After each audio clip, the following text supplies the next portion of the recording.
محمدا وسلم الذي أرسله الله بالحق بشيرا ونذيرا وداعيا إلى الله بإذنه وسراجا منيرا.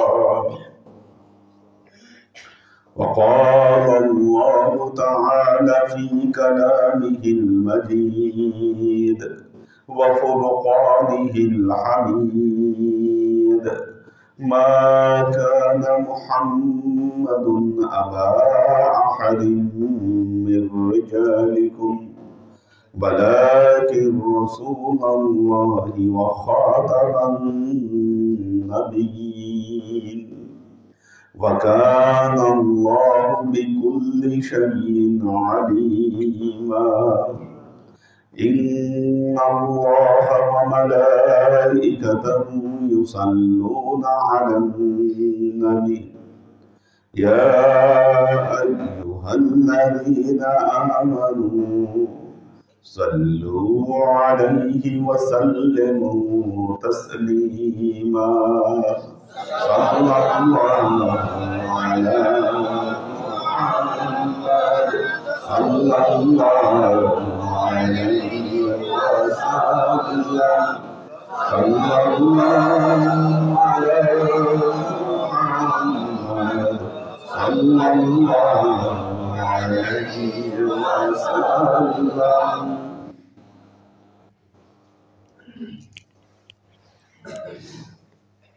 আল্লাহ আশিক ও সালেহ বৃন্দ, একটা বিষয়ে গত ক্লাসে আলোচনা করেছিলাম, আকল এবং ইশক। খুবই গুরুত্বপূর্ণ দুটো জিনিস, এবং বলেছি শরীয়তের ক্ষেত্রে আকল তথা জ্ঞান আপনার অবশ্য কর্তব্য। শরীয়তের কোনো মাসালা আকল ছাড়া, জ্ঞান ভিত্তিক আলোচনা ছাড়া, রেশনাল দলিল ছাড়া শরীয়তের আলোচনাগুলো করা যায় না, শরীয়তকে প্রতিষ্ঠা করা যায় না। ইলমে মারিফতের রাস্তায় অগ্রসর হতে গেলে ইশক তথা প্রেম আপনার আবশ্য কর্তব্য। এটা আবশ্য পাথেয় প্রেম, ইশক। তাহলে আকল এবং ইশকের মধ্যে বেসিক পার্থক্য, ইশক জিনিসটা কি? কেউ আল্লাহর বন্দেগী করে, ইবাদত করে কিছু পাওয়ার আশায়। এই শ্রেণীর মানুষ পৃথিবীতে বেশি, সংখ্যাটা বেশি। ইবাদত করে, আল্লাহর বন্দেগী করে, ইবাদত এবং বন্দেগীর বিনিময়ে সে আল্লাহর কাছ থেকে কিছু চায়। পৃথিবীতে এই ধরনের ইবাদতকারীর সংখ্যা সর্বাধিক। কেউ জান্নাত চায়, কেউ তার বিভিন্ন সমস্যা থেকে কেউ মুক্তি চায়, আবার কেউ কেউ তার ইবাদতের বিনিময়ে সে একমাত্র আল্লাহকেই চায়। আল্লাহ ছাড়া কোনো কিছুর মুহতাজ সে না। এটা হচ্ছে ইশক। আল্লাহ যখন নূরে মুহাম্মাদীকে সৃষ্টি করলেন, নূরে মুহাম্মাদী সাল্লাল্লাহু আলাইহি ওয়াসাল্লাম সিজদায় চলে গেলেন। অকালা ফি সিজদাতিহি আলহামদুলিল্লাহ। সিজদায় গিয়ে তিনি বললেন আলহামদুলিল্লাহ, আল্লাহ আমার ইবাদত বন্দেগী সবকিছু আল্লাহ তোমার জন্য উৎসর্গিত, এর বিনিময়ে আমার কিছুই না। আল্লাহ বললেন লিমা খালাকতুকা ওয়া সাম্মাইতুকা মুহাম্মদ, আমি এজন্যই তোমাকে সৃষ্টি করেছি, তোমার নাম রেখেছি আমি মুহাম্মদ।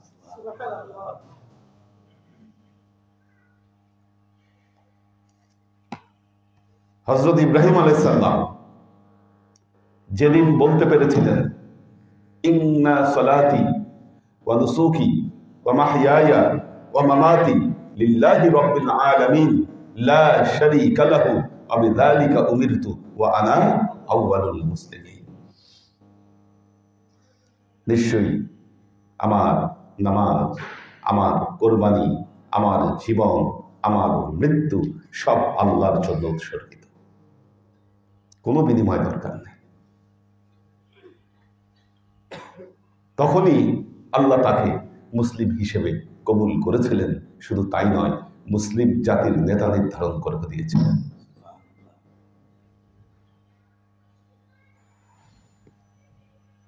যারা বিনিময় প্রথার জন্য ইবাদত করেন তারা আকলের স্তর থেকে বের হতে পারে না। যারা নিজেদের এই চাওয়া পাওয়াকে বিসর্জন দিতে পেরেছিলেন, বোঝা যায় তারা ইশকের স্তরে উন্নতি হতে পেরেছিলেন। আজকে আমরা মাসনবীর সামনে খুলেছি কারণ মাওলানা রুমি এই ব্যাপারে অনেক কথা বলেছেন। আপনারা নজরুলের একটা কবিতা জানেন, যেদিন রোজ হাসরের বিচার দিনে তুমি হবে কাজী, আমি তোমায় দেখে হাজারো বার দোজখ যেতে রাজি। আল্লাহ, আমি যদি তোমাকে একবার দেখি, যদি তোমাকে আমি দেখতে পারি, আমি হাজারো বার আমার দোজখ যেতে আমার কোনো সমস্যা নেই। এটা হলো ইশক। নিজের চাওয়া পাওয়াকে বিসর্জন না দেওয়া পর্যন্ত মানুষ ইশকের স্তরে উন্নীত হতে পারে না। আর ইশকের স্তরে উন্নীত হওয়া ছাড়া আপনার ভেতরে আধ্যাত্মিক উপলব্ধি জন্ম নেবে না।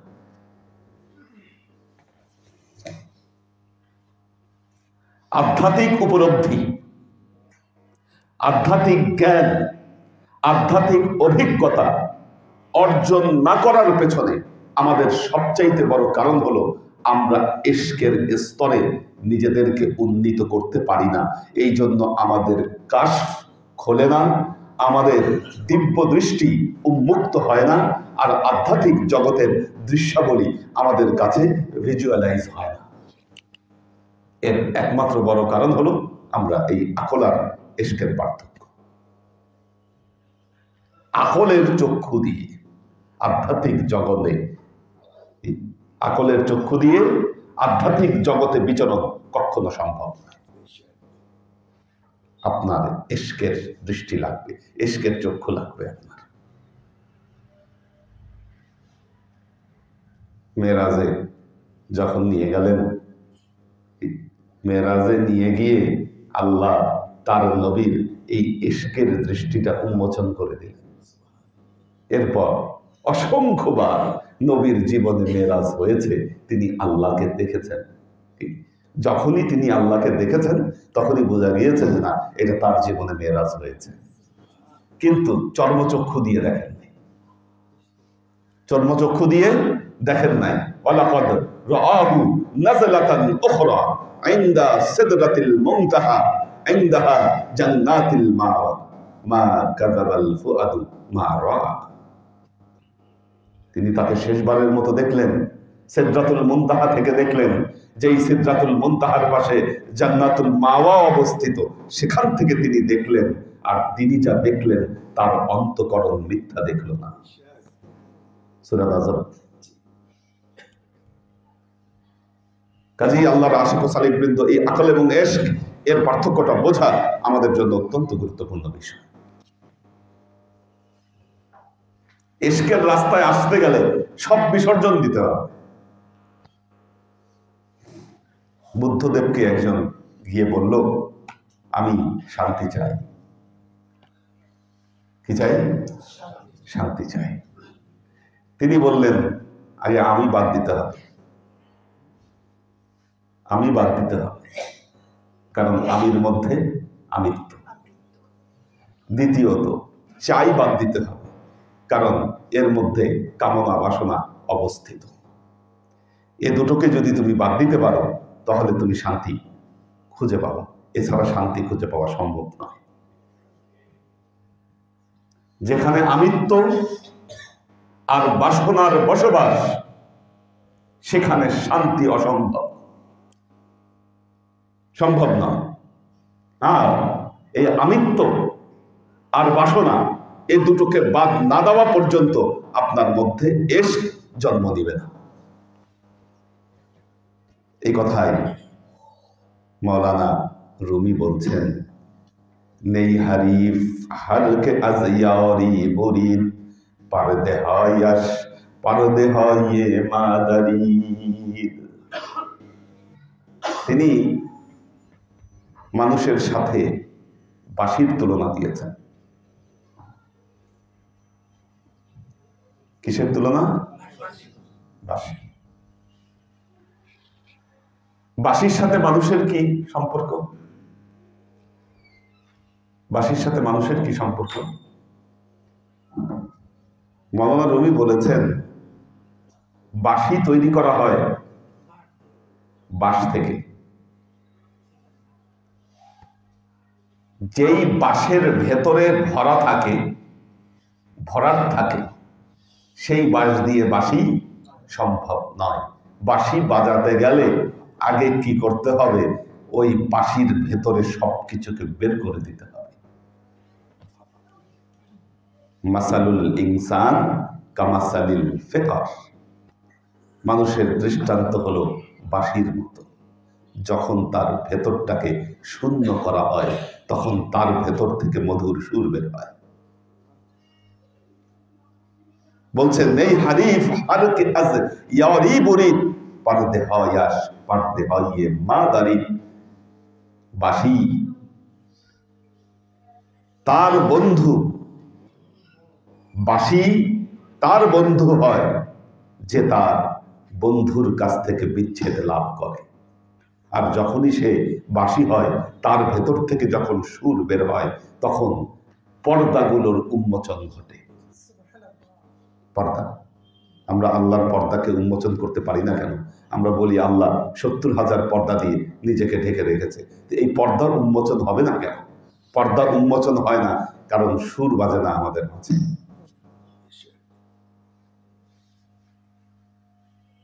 সুর বাজে না। যদি ভেতরে এই সুর বাজতো তাহলে কি হতো? আমাদের মধ্যে যদি উন্মাদনা আসতো, আমাদের মধ্যে যদি ইশক জাগ্রত হতো, আল্লাহর এই পর্দাগুলোকে আমরা ছেদ করতে পারতাম।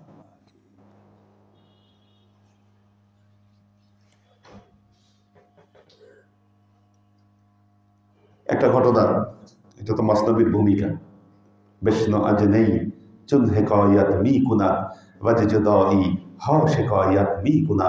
বলতেছে, শোনো বাঁশি কি বলে। সে তার বিরহ বিচ্ছেদের কাহিনী বর্ণনা করছে। মাওলা আলী আল্লাহ নবীকে গিয়ে বারবার বলেন, ইয়া রাসূলুল্লাহ, নিশ্চয়ই আপনার মধ্যে গোপন কোন সূরাত আছে, সেটা আমি দেখতে চাই। আমার চোখে যা ধরা পড়ে আপনি তা নন। আপনার মধ্যে কোন গোপন হালত লুকাই আছে। কারণ আল্লাহ কোরআনে বলছে, ওয়াতারাহুম ইয়ানজুরুনা ইলাইকা ওয়া হুম লা ইউবসিরুন। দেখবেন তারা আপনার দিকে তাকায় আছে কিন্তু কিছু দেখে না। মাওলা আলী বলেন, ইয়া রাসূলুল্লাহ, আমি দেখি না কেন? নিশ্চয়ই আপনার মধ্যে কোনো একটা সূরাত আছে। একদিন আল্লাহ নবীর হাল উঠলো। মাওলা আলী আর আল্লাহ নবী তখন একসাথে ঘরে। আল্লাহ নবীর সেই অদ্ভুত সূরাতে দেখলেন তিনি। যখন আল্লাহ নবী স্বাভাবিক হালতে ফিরে আসলেন, বললেন, আলী, তুমি এই কথা কাউকে বলো না, বলো না।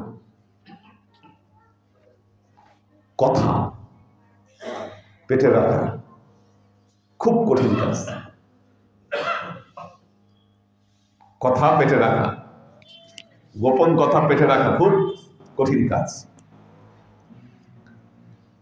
তার উপরে ওহী অথবা নবীদের বক্তব্য, এর তো আলাদা জাজবা, আলাদা ওজন। এটা আল্লাহ নবীর উপর যখন ওহী নাজিল হতো, নবী উটের পিঠে থাকতেন, উট বসে পড়তো, দাঁড়িয়ে থাকতে পারত না, বসে পড়ত। আল্লাহ নবীর চেহারা লাল হয়ে যেত, ঘর্মাক্ত হয়ে যেত, ঘাম পড়ত।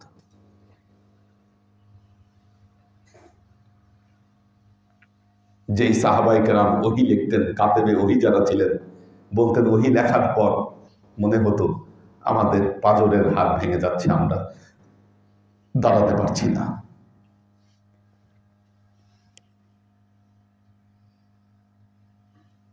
কি ওজন ওহীর!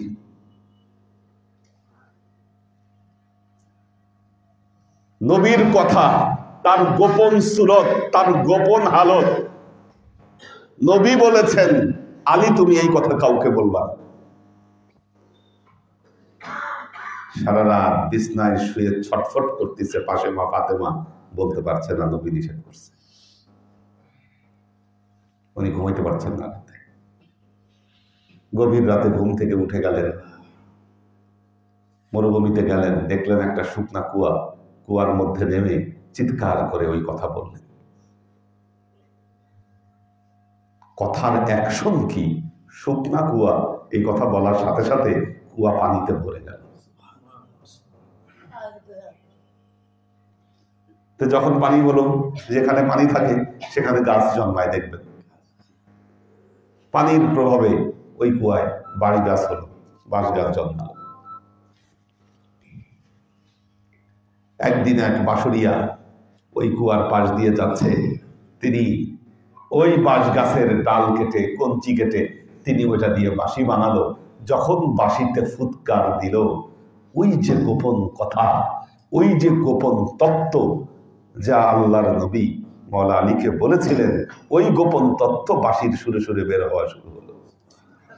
এজন্য মওলানা রুমি বলছেন, বেশনো আজ নেই চুন হেকায়াত মি কুনার বাজে জদাই হ শিকায়াত মি কুনার।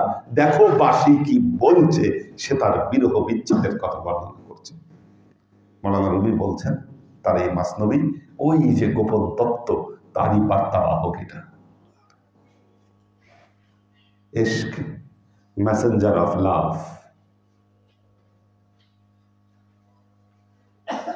আপনি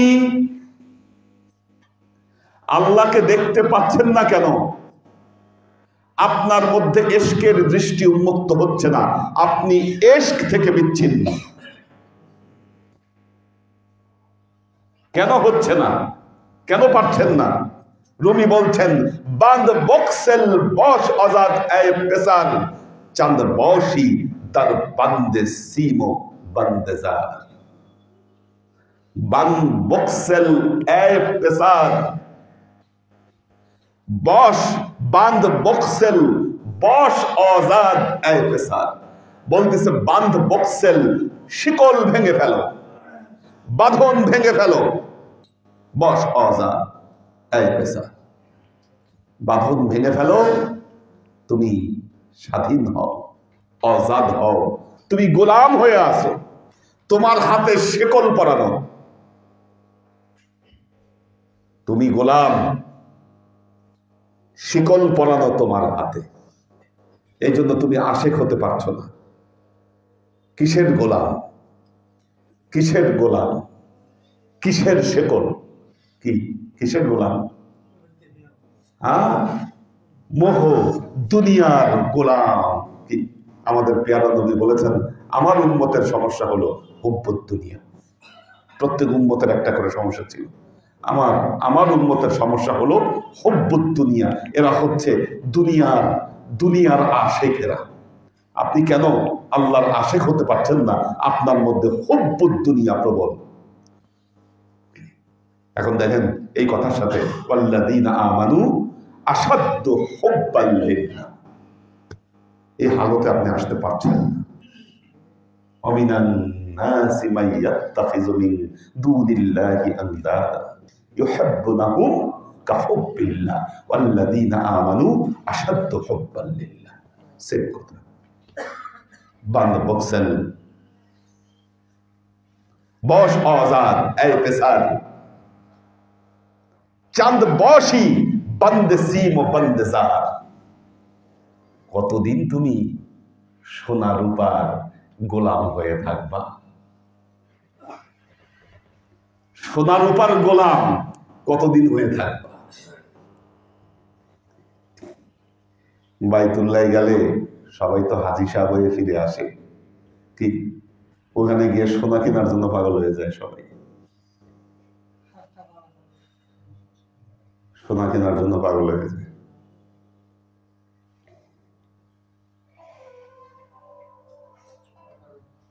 এই জন্য মক্কায় গেলে কেউ আল্লাহকেও পায় না, মদিনায় গেলে নবীকেও পায় না।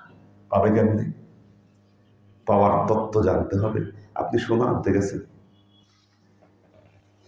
ব্যবসা ব্যবসা করতে গেছেন, আপনি কম দামে পাওয়া যায়, ওখান থেকে নিয়ে এসে বেশি দামে বেচবেন, ভ্যালুয়েশন বাড়বে আপনার সোনা দানা। গেছেন কি করতে? আনছেন কি?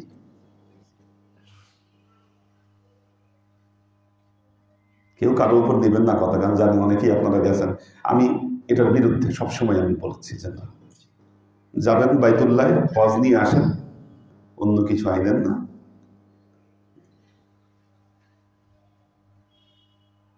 তাহলে কিন্তু হজ আসবে না। এটা হলো আমাদের গোলামির সাইন। আমরা যে গোলাম, গোলামি থেকে বের হতে পারিনি। সুফি হওয়া এত সহজ, সবাই তো সুফিবাদী বক্তব্য বহুত দিতে পারে, জাজবাতওয়ালা বক্তব্য দেওয়া সম্ভব, কিন্তু থিওরি মতো আমরা এগোতে পারি না দেখে কি লাভ হয় না। বাইতুল্লাহ গেলেন, আল্লাহকে পাইলেন না। মদিনা গেলেন, নবীকে পাইলেন না। পাবেন কেমনে? আপনি তো গোলাম। গোলাম আপনি, কিসের গোলাম? চাঁদ বসি বন্দে সিমো বন্দে জার। আপনি সোনার উপার গোলাম হয়ে আছেন। কতদিন থাকবেন আর এই হালতে? ভাঙেন,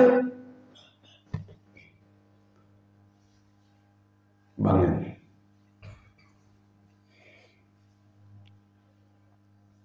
হুব্বত দুনিয়া কুজিয়ে চশমে হারিশাদ পুর নাশুদ তাসাদাফ কন নাশুদ পুর দূর নাশুদ। চমৎকার কথা বলেছেন। কুজিয়ে চশমে হারিশাদ পুর নাশুদ তাসাদাফ কনে নাশুদ পুর দূর নাশুদ। কুজিয়ে চশমে হারিশাদ, কুজে, কুজা মানে হলো কলসি, কলসি।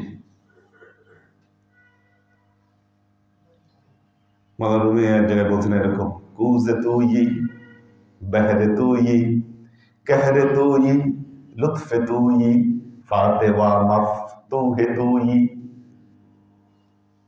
এরকম অনেক বলেছেন। ওনার যখন হাল চলে যেত মৌলানা রুমি, একের পর এক তার ভেতর থেকে এগুলো বের হয়ে আসতো এই কথাগুলো। উনি স্বাভাবিক জ্ঞানে লেখে নেয়। মৌলানা রুমির যে এই কথাগুলো উনি স্বাভাবিক হালতে উনি লেখেন। ওনার মধ্যে যখন হাল হতো তখন উনি এই কথাগুলো বলতো। ওনার একজন শিষ্য হোসামউদ্দিন চালাবি, ওনার শিষ্য হোসামউদ্দিন চালাবি এই জিনিসগুলো লিখে নিয়েছেন। এই হোসামউদ্দিন চালাবিরও মাজার আছে মৌলানা রুমির মাজারের সাথে, বাইরে গোলাপ ফুল ওনার কবরের উপরে, বাইরের সাইডে হোসামউদ্দিন চালাবি উনি লিখছেন এই কথাগুলো। তাহলে কি বলতেছে দেখেন, কুজিয়ে চশমে হারিশান পুর নাশুদ।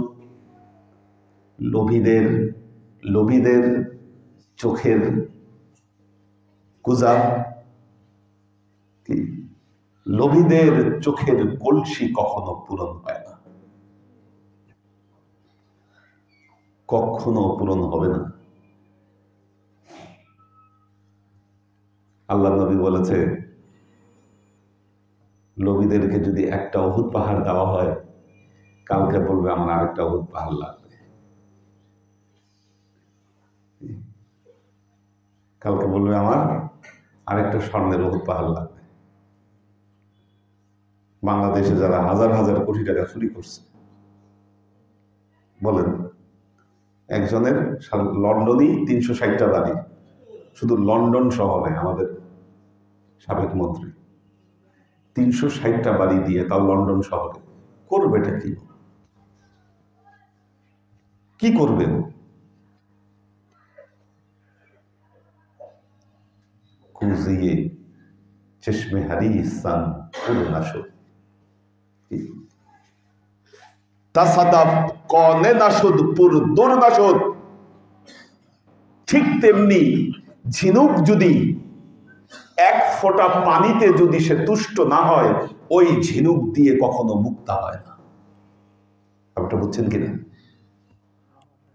ঝিনুক হা করে থাকে, কি মুখ হা করে থাকে। যেই ঝিনুকগুলা এক ফোঁটা বৃষ্টির পানি পড়ার সাথে সাথে মুখ বন্ধ করে ফেলে, ওর ভেতরে মুক্তা হয়। যে মুখ হা করে থাকলে মুক্তা হবে? হবে না, মুক্তা হবে না। তো বলতেছে আমাদের ভেতরে মারেফতের মুক্তা কেন জন্ম নিচ্ছে না? এই যে আমরা মুখ হা করে আছি, কি বন্ধ করছি না, বন্ধ হচ্ছে না। মারাত্মক কথা। বলবেন হুজুর এত বছর মারেফত চর্চা করছি, কই এলমে মারেফতের তো হাল হচ্ছে না ভেতরে। আমরা তো কোনো কিছু কি মারেফতের যে অভিজ্ঞতা সেটা আমরা লাভ করতে পারছি না। গোলাম হয়ে থাকলে মারেফতের অভিজ্ঞতা আসবে না ভেতরে। আপনি গোলাম, কিসের গোলাম? নফসের গোলাম, সম্পদের গোলাম আপনি, স্বর্ণ রূপের গোলাম আপনি। এই গোলামি থেকে আপনি বের হতে পারেন না। যদি কোনো বিনিময় ছাড়া আপনি আল্লাহর গোলামি করতে পারতেন, আল্লাহ আপনার ভেতরে আধ্যাত্মিক শক্তিকে খুলে দিত। বন্দ বক্সেল বশ আজাদ এ বেসার, চন্দ বশি বন্দে সিমো বন্দে জার। মওলানা রুমি তার এই আধ্যাত্মিক জীবনের জন্য তার সবকিছুকে পরিত্যাগ করেছিলেন। উনি জামানার বড় বক্তা, ওই সময় 400-500 ছাত্র একসাথে ক্লাস করতে না, ইলমে শরিয়ত ওনার কাছ থেকে শিখত। সব ছাড়লেন, সব ছাড়লেন। মওলানা রুমির ছেলে দোষারোপ করলো শামসে তাবরিজকে নষ্টের মূলে। এ হচ্ছে সবচেয়ে নষ্টের মূল। এর জন্য আমার বাবা আজকে পাগল। ভালো ছিল, নষ্ট হয়েছে। কার জন্য? শামসে তাবরিজের জন্য। প্রথমে শামস তাবরিজকে ভয়ভীতি দেখায় কুনিয়া থেকে দূরে পাঠিয়ে দিল। মওলানা রুমি পাগল প্রায় হয়ে গেলেন, অশান্ত হয়ে গেলেন। দেখলো যে অবস্থা খারাপ, আবার নিয়ে আসলো, আবারও নিয়ে আসলো।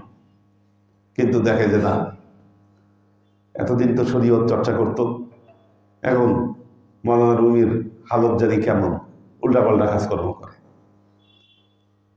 শেষ পর্যন্ত ওনারা সিদ্ধান্ত নিয়ে শামসে তাবরিজকে হত্যা করল। তারাই হত্যা করেছে। তো এই যে যতক্ষণ পর্যন্ত মানুষ তারই দুনিয়াবি লোভ লালসার হালত থেকে সে মুক্ত হতে না পারে,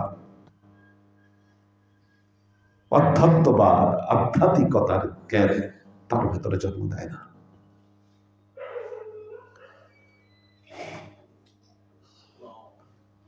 মানুষ যখন মানুষকে ঠকায়, একজন মানুষ আরেকজন মানুষের সাথে প্রতারণা করছে। কখন করে প্রতারণা?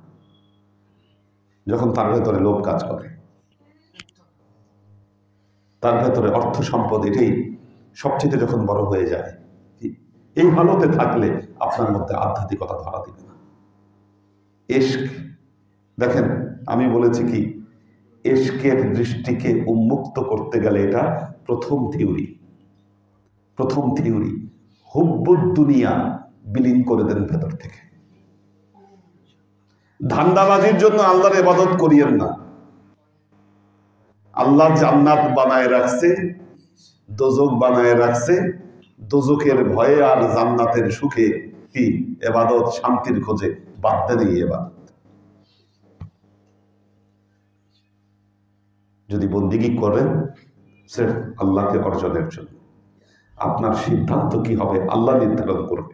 কারণ আপনি আমাদের ওয়াজে ওই কল্পিত ম্যাটেরিয়ালিস্টিক টেন্ডেন্সি ওখান থেকে বের হতে পারেন না। যে মানুষ নামাজ পড়তেছে আর মনে মনে কল্পনা করতেছে আমি জান্নাতে গিয়ে কি করব, হুরপুরীদেরকে আমি রেপ করব, কি কোন হালতে আছেন? কেন নফসের গোলাম মুক্তি হতে পারি নাই?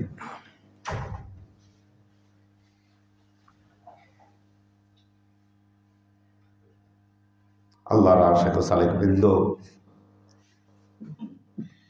কোজিয়ে চশমে হারিসান পুর নাশুদ, তাসাদাফ খানে নাশুদ পুর দূর নাশুদ।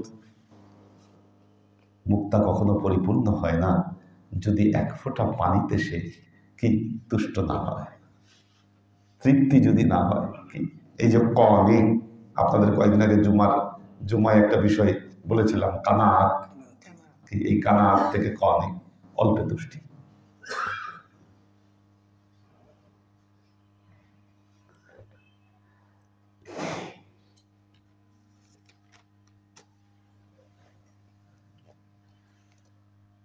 हर केरा जौ में जे इश्क चौक शुद ও যে হারসে জুমলে এই বিপক সুদ।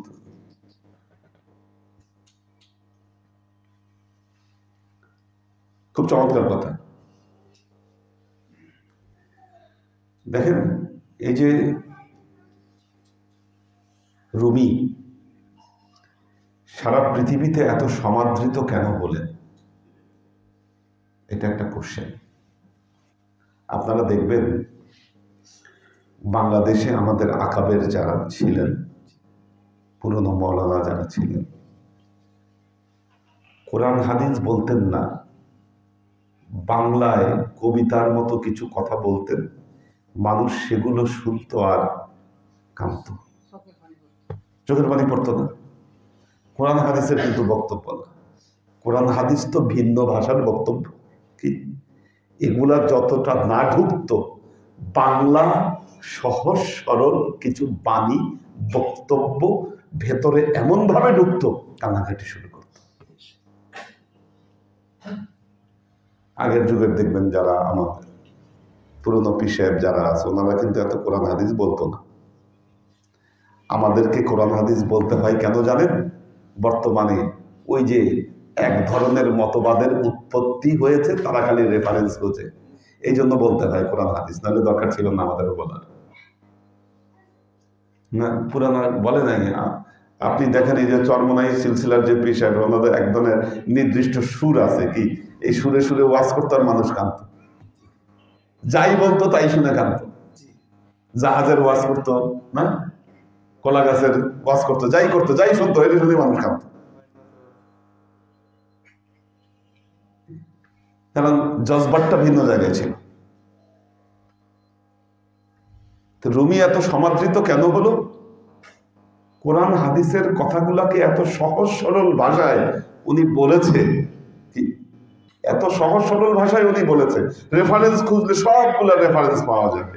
উনি বলতেছে হার কেরা জমে যে চক সুদ, জারি প্রেমের কারণে তার পোশাক ছিঁড়ে গেছে।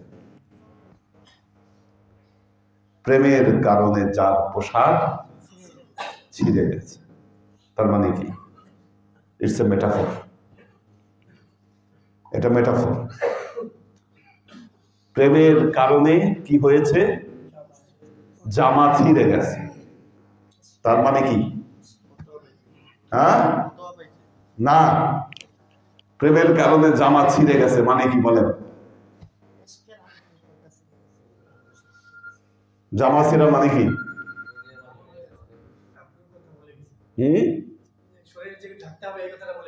তার মানে জামাটা এখানে কিসের সিম্বল? আপনার মান সম্মানের সিম্বল। কি জামা, এটা তো আমার সম্মান। আমি এখন ক্যামেরার সামনে আমি যদি জামা এখন খুলে ফেলি কি হবে? কি ক্যামেরার সামনে এখন জামা আমি খুলে ফেলি, অবস্থাটা কি দাঁড়াবে? বলবো আহারে পাগল হয়ে গেছে। তার মানে সম্মান। প্রেমের কারণে, প্রেমের আঘাতে যে তার শরীরের এই সম্মানের, তার যে আমিত্ব, তার যে অহংবোধ, তার যে প্রেস্টিজ, এই বিষয়টাকে যে ছিটতে পেরেছে,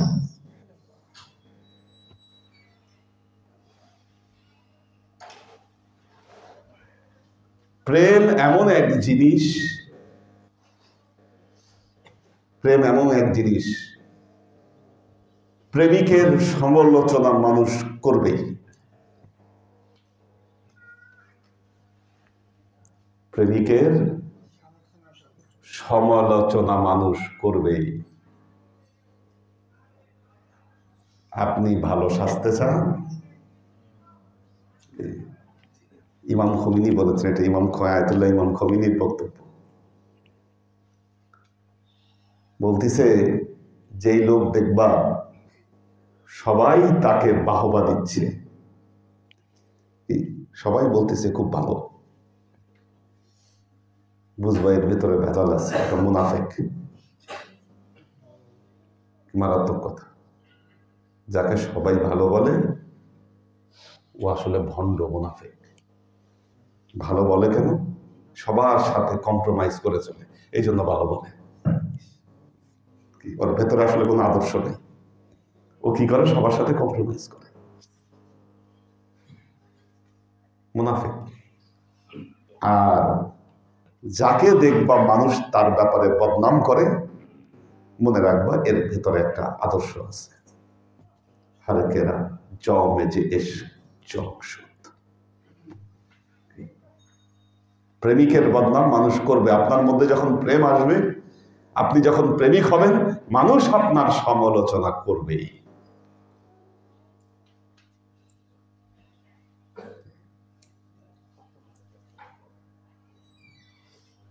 কোরআনে বলেছে না, ওয়ালা ইয়াখাফুনা লাউমাতা লাইমিন।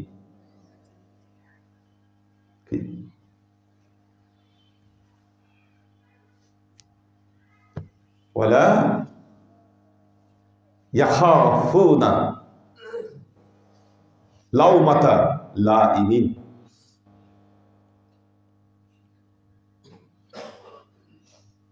তারা মানুষের লানাত এটাকে কি করে না? ভয় পায় না।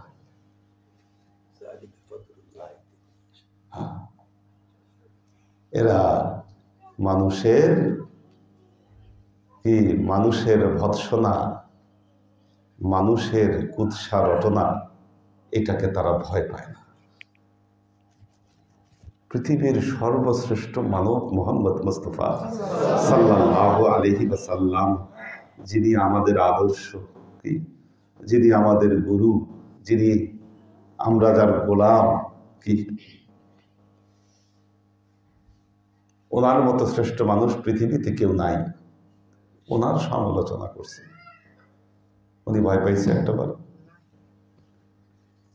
আপনি এত ডরান কেন? আপনি এত ডরান কেন? কিসের ভয় আপনার? কি মানুষের সামনে ভালো সাজতে চান?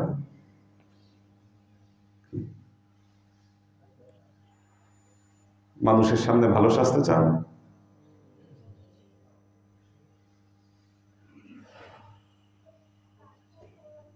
এখন মানুষ কি বলবে, মানুষ কি বলবে, সেই জন্য আমি চিন্তা করি এই আমল করা যাবে কি করা যাবে না। যারা এটা ভাঙতে পারে, কি हर केरा जौ में जे इश्क चक्षुत। কেন আমাদের আধ্যাত্মিক উন্নতি হয় না? আমরা এটা ভাঙতে পারি না, আমরা মেজারমেন্ট করি মানুষ কি বলবে, করিতে পারি না কাজ, সদা ভয় সদা লাজ, না সদা সংকল্প সদা টলে, পাছে লোকে কিছু বলে। এটা তো মুনাফিকের লক্ষ্য, এটা মুনাফিকের লক্ষ্য। এখন আমি যদি মনে করি এই এলাকার সবাই আমার প্রশংসা করবে, কি বাহবা দিবে, আমি তো মুনাফিক।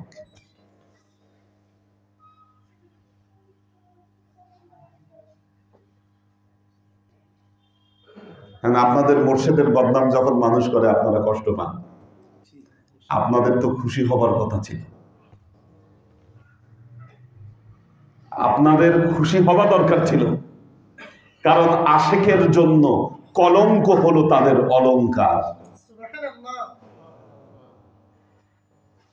যখন আপনার মুর্শিদের বদনাম মানুষ করত, আপনাদের খুশি হওয়া দরকার ছিল, আমাদের মুর্শিদ একজন আশিক। খুশি না হয়ে আপনি বেজার হন কেন? এটা এটা এটা হলো, এই জিনিসগুলা মনে রাখবেন, এটা হলো তরিকত পন্থীদের অলংকার। এটা এখান থেকে বের হওয়ার কোনো উপায় নেই, এটা হবেই। তরিকত পন্থীদের জীবনে এটা অলংকার তাদের। আপনাকে পাগল বলবে, গালি দিবে, ভণ্ড বলবে, এই বলবে, সবাইকে বলেছে এই লাইনে। আজকে দুনিয়ায় যারা আছে কেউ বাদ যায় না।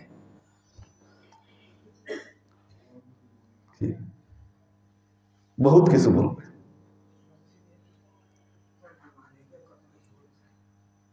বাইরের মানুষ তো দূরেই কথা, দেখবেন আমাদের এখানের মধ্যে বহুত মুনাফিক লুকায় আছে।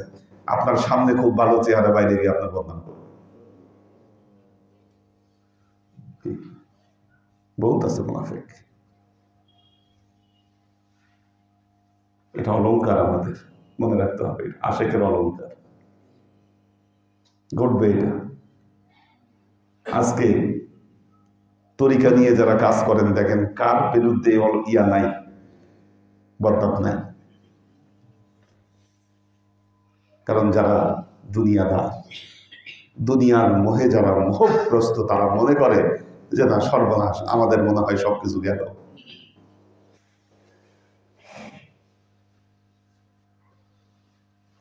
কিছু জিনিস আপনাদের সবসময় মুখস্থ থাকা দরকার। এই রুমির কিছু ব্যাগ, এগুলো মুখস্থ থাকা দরকার, কয়েকটা না। বান্ধ বক্সেল বস আজাদ এই বেসার চাঁদ বসি তার বান্ধে সি মোচা। এটা একটা বিরাট মেসেজ। এটা কতদিন বন্দী রাখবেন আপনাকে? কতদিন বন্দী থাকবেন আপনি? বন্দী কুজিয়ে চশমে হরিশ নান পুর নাশুদ তাসাদাফ কনে নাশুদ পুর দুর নাশুদ। আর এটা হারকেরা জমে যে এস চক সুদ উজে হেরসুদ জুমলে এইবি পক সুদ। যেটার দেখবেন বদনাম বেশি, মনে রাখবেন এটা ইশকের তত কি উপরের স্তরে আছে। আশিক কলঙ্ক ভয় পায় না, বদনাম আশিক ভয় পায় না। রুমি বলছে যে আপনি যে এই যে উজে হেরসো, দেখেন পরের বেইটটা না, উজে হেরস। হেরস মানে কি? লোভ। ওই যে 6 রিপো হেরস গাছ, হ্যাঁ, এই যে সেই হেরস, এটা ফার্সি শব্দ। উজে হেরস লোভ, ও জুমলে এইবি পক সুদ। সে সমস্ত কি হয়, সমস্ত খারাপ গুণাবলী থেকে সে কি হয়, মুক্তি হয়। এই যে দুনিয়াদার, দুনিয়ার মোহ, আপনি যে সোনা রূপার কি বাঁধনে আপনি পড়ে আছেন, এর কারণটা কি? এখান থেকে মুক্ত হতে পারছেন না কেন আপনি? তার কারণ হচ্ছে ইশকের দ্বারা আপনার এই আবরুর জামা, আপনার সম্মানের জামাকে আপনি ছিঁড়তে পারেন না, এটাকে ছিঁড়ে ফেলতে পারেন নাই আপনি, এই জন্য এগুলা থেকে আপনি মুক্ত হতে পারছেন না। সদ বশ এই ইশক খুশ সৌদায়ে মা এ তবিবে জুমলে ইল্লাত হয় মা, চিরঞ্জীবী হও হে প্রেম সদবশ এই ইশক খুশ সৌদায়ে মা, তুমি হচ্ছ আমাদের সর্বোত্তম পাথেয়। সদবশ এই ইশক খুশ সৌদায়ে মা এই তবিব, তবিব মানে ডাক্তার, এই তবিব জুমলে ইল্লাত হয় মা, ওহে আমাদের সমস্ত রোগের চিকিৎসক হচ্ছে ইশক। ইশক ভেতরে আসলে তো আপনি পাগল হয়ে যাবেন।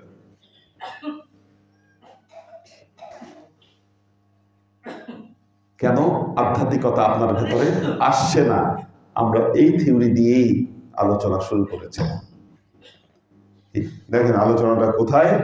আল্লাহ নবী দাঁড়িয়ে আছেন হাজরে আসওয়াদের সামনে, হাজরে আসওয়াদের সামনে দাঁড়িয়ে আছেন বাইতুল মুকাদ্দাস, ফাজাল্লাল্লাহু বাইতুল মুকাদ্দাস। আল্লাহ নবী কি করলেন? তার সামনে বাইতুল মুকাদ্দাসকে উন্মুক্ত করে দিলেন। কেন? কারণ আল্লাহ নবী তখন মেরাজের ঘটনা বর্ণনা করছিলেন, আর এরা আল্লাহ নবীকে বলতেছিল পাগল। কি কত কিছু! নবী তো ভয় পায় না, বলতে হবে, সত্য প্রকাশ করতে হবে। মদিনার উঁচু উপত্যকায় দাঁড়ালেন, বললেন আমি যা দেখতে পাই তোমরা কি তা দেখতে পাচ্ছ? ওলিয়া উলিয়ারা দেখতেন, নবীরা দেখতেন, আপনি দেখতে পান না কেন? কারণ প্রেমের দ্বারা আপনাদের আবরু এখনো ছিন্ন হয় না।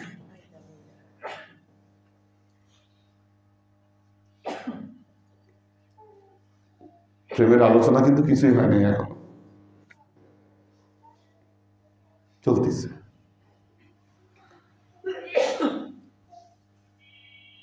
চলবে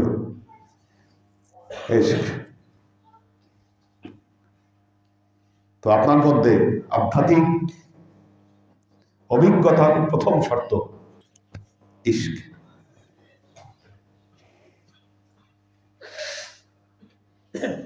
দেখেন এটাই শেষ কথা। আল্লাহ নবী একদিন সকালে, রাতে বৃষ্টি হলো, মসজিদে নববীতে আসলেন, বললেন আজকে সকালে অনেক লোক কাফের হয়েছে, অনেক লোক ইমানদার হয়ে গেছে। বৃষ্টির কারণে। কেন?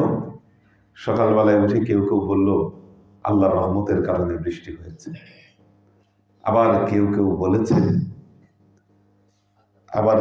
বলেছে তারকারাজির কারণে বৃষ্টি হয়েছে, আজকে তারকার এই অবস্থানের জন্য বৃষ্টি হয়েছে। যে বলল আল্লাহর রহমতের কারণে বৃষ্টি হয়েছে, সে আল্লাহর উপর বিশ্বাস আনলো, তারকাকে সে অস্বীকার করলো। আর যে বলল তারকার জন্য বৃষ্টি হয়েছে, সে তারকার উপর বিশ্বাস স্থাপন করলো, আল্লাহকে অস্বীকার করলো। খুব সিম্পল কথা কিন্তু, বাট গুরুত্বপূর্ণ।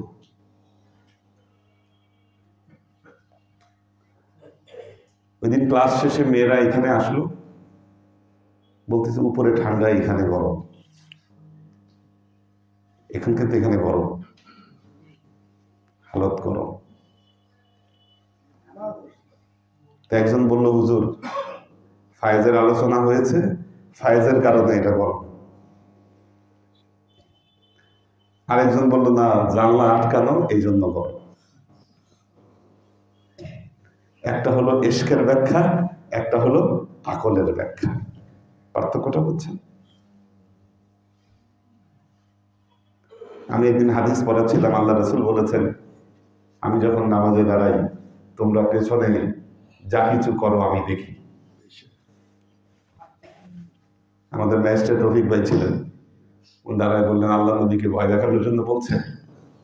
মানে আসলে আল্লাহ নবী তো দেখতে পায় না, উনিকে ভয় দেখানোর জন্য বলছে কিনা। আমি বললাম আল্লাহ নবীকে ভয় দেখানোর জন্য বলতে হবে কেন, আমি তো দেখি। আমি যখন নামাজে দাঁড়াই পেছনে আপনার কি করেন? আমি দেখি। তো বুঝলাম ওনার মনে একটু শঙ্কা, ঘটনা কি, হুজুর কি বলে আবার এগুলা। আমি বললাম, হ্যাঁ, আমার সামনে তো চকচকা টাইলস লাগাইছেন, এই টাইলসে আপনাদের প্রতিবিম্ব গুলা পিছে দেখা যায়। কি এটা হলো আকলের ব্যাখ্যা। কি আর আমি দেখি, এটা বলা, এটা হলো এশক। যদি ওই কথাকেই মেনে নিতেন ওই পর্যন্ত, এটা ছিল এশকের ব্যাখ্যা। আকল আর এশকের ব্যাখ্যার মধ্যে এই পার্থক্যগুলো জানবেন। যিনি আশেক, সবকিছুর পেছনে সে এশকের ব্যাখ্যা খুঁজে পায়। আর যে এশকের রাস্তায় এখনো যেতে পারে নাই, সে আকল দিয়ে সবকিছুকে বিশ্লেষণ এবং বিচার করে। আপনি আকল দিয়ে বিশ্লেষণ করলে আকল পাবেন, কি এশক দিয়ে বিশ্লেষণ করলে আপনি এশক খুঁজে পাবেন। হাল জাযাউল ইহসানি ইল্লাল ইহসান। কথা এখানেই শেষ। ফাবিআইয়ি আলা'i রাব্বিকুমা তুকাজ্জিবান। বলেন। হ্যাঁ, হ্যাঁ, দেখতে পারে, দেখে দেখে আমাদের এশক অবস্থায় মুর্শিদকে রাসূল রূপে দেখা আমাদের পীর ভাই বোনদের মধ্যে এরকম অভিজ্ঞতা আছে অনেকে।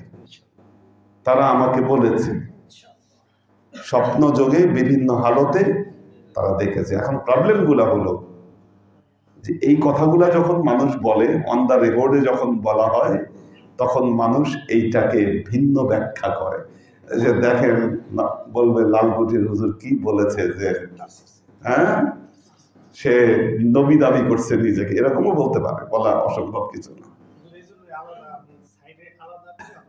হ্যাঁ, সমস্যা নাই, যে কোনো কোশ্চেন ক্লাসে করা যাবে। আমাদের ক্লাসে যে কোনো কোশ্চেন, এনি কোশ্চেন আপনি করতে পারবেন। এবং অনলাইনেও বলা আছে যে অনলাইনেও যে কোনো কোশ্চেন করতে পারবেন। কোশ্চেন করা কোনো খারাপ কিছু না, এটা ভালো জিনিস। নিজের মনের প্রশ্ন জিজ্ঞাসা দূর করতে হবে। বলো। যুক্তি, আকল, যুক্তি, জ্ঞান, সবকিছু আকল, সবই। মগজ দুরকম, জ্ঞানের দুটো ধারা, একটা হলো মস্তিষ্ক প্রসূত জ্ঞান, একটা হলো হৃদয়ের জ্ঞান। কি এটা হলো আকল, এটা হলো ইশক। একটা কল্প থেকে বিচ্ছুরিত হয়, একটা মগজ থেকে বিচ্ছুরিত হয়। আকলের জ্ঞানের দুটো ধারা। যা কিছু যৌক্তিকভাবে প্রমাণ করা যায় সেটা হলো আকল। এবং একটা জিনিস খেয়াল করে দেখবা যে ইমানের সাথে সংশ্লিষ্ট কোনো কিছুকে আকল দিয়ে প্রমাণ করা যাবে না। মারাত্মক ব্যাপার। ইলমাল ইমানের সাথে সংশ্লিষ্ট কোনো কিছুকে আকল দিয়ে প্রমাণ করা যায় না। পরকালকে আকল দিয়ে প্রমাণ করা যাবে না, কবরকে আকল দিয়ে প্রমাণ করা যাবে না, তকদিরকে আকল দিয়ে প্রমাণ করা যাবে না, মালায়েকাদেরকে আকল দিয়ে প্রমাণ করা যাবে না। হ্যাঁ, হ্যাঁ,